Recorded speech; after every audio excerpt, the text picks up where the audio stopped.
Ce jeudi 11 juillet, Jean-Marie Perrier a accordé un entretien aux Parisiens, alors qu'il était de passage au festival Les Francopholies de La Rochelle, commencé le 10 juillet pour une durée de 4 jours.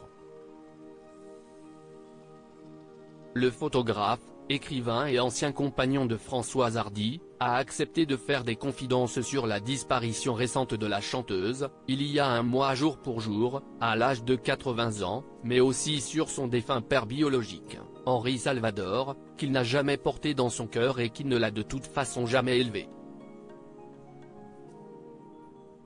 Dans les colonnes de nos confrères, Jean-Marie Perrier a été interrogé sur le fait qu'il ait pu profiter des années 1960, qui fascinent tant.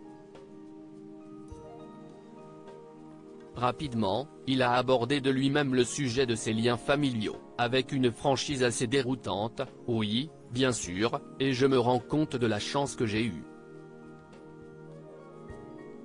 Mais, ma chance c'est que ma vie est ratée. Gamin, j'étais musicien, je composais au piano, c'était ma vie.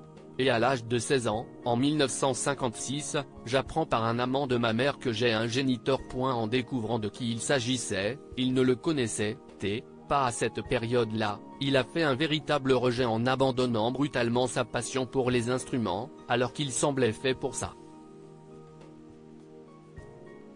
Je ne prononce plus jamais son nom, prévient froidement Jean-Marie Perrier, qui n'a aucun sentiment positif à son égard et qui a préféré mettre de côté cette information, décidé à ne plus avoir d'attache avec Henri Salvador et ce, même s'il semblait avoir la musique en commun avec lui. Un homme qui l'a empêché de faire de la musique? C'est un artiste extraordinaire, mais un type très moche.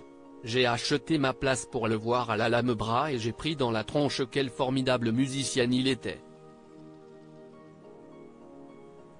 Tout ce dont j'avais envie était là sur scène. Cette nuit, j'ai changé de vie. J'ai fermé mon piano pour ne plus jamais en toucher un. J'en ai eu chez moi, dans les années 1960, pour Michel Berger, Paul McCartney, moi plus jamais, a-t-il raconté. Lorsque le Parisien a voulu savoir s'il regrettait de ne pas avoir repris le piano, il a déclaré, retraçant l'un des moments importants de sa carrière, « Oui et non. D'abord ça ne sert à rien et puis, c'est ce qui a fait que j'ai rencontré Daniel Philippaki, photographe et éditeur, note de la rédaction. Avec lui, ma vie elle a changé du tout au tout. Alors que je reviens de l'armée, je le recroise et il me dit on va faire un petit journal de musique, tu veux en être? Je plonge dans la seconde. » Article écrit avec la collaboration de 6 médias Crédit Photo, Randolph Guirec.